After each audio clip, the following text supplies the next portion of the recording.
Hello everyone, this is SpeakUP. Today, keep watching to learn more of the most common adverbs of time in Filipino. It could be fun to learn them to tell the time when something happens to locals. Starting with na. This very short word means already or now. Na. Na. Na. Kumain ka na? Oo, kumain na ako kanina. Matulog ka na. Pa is like yet in English. Pa. Pa. Pa. Hindi pa ako kumain. Hindi pa ako umiinom ng tubig. Hindi pa siya natutulog. Maya-maya. This means soon. Ma-ya-ma-ya. Maya-maya. Maya-maya. Maya-maya. May tubig na maya-maya.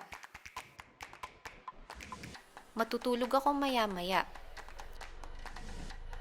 Magpapahinga siya maya-maya. The next one is Kani-kanina. This translates to just a while ago in English.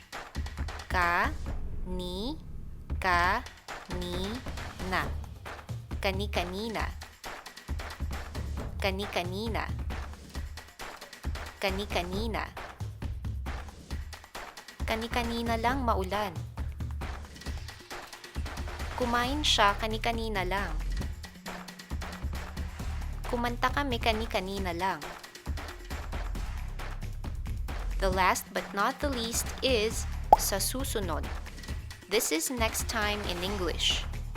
Sa su nod. Sa susunod. Sa susunod. Sa susunod. Sa susunod na tayo kumain. Huwag kang magagalit sa susunod. May pagkain ba sa susunod? These are just some of the most common adverbs of time in Filipino. Now, let's practice. This means already. Na. This means yet.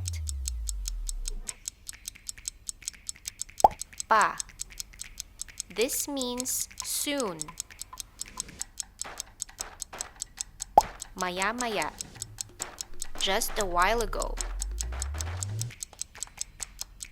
Kani-kanina. This means next time. Sa susunod. I hope you find them useful and easy to use when you have a chance to talk to locals. Surprise them. Thank you for watching. Paalam po.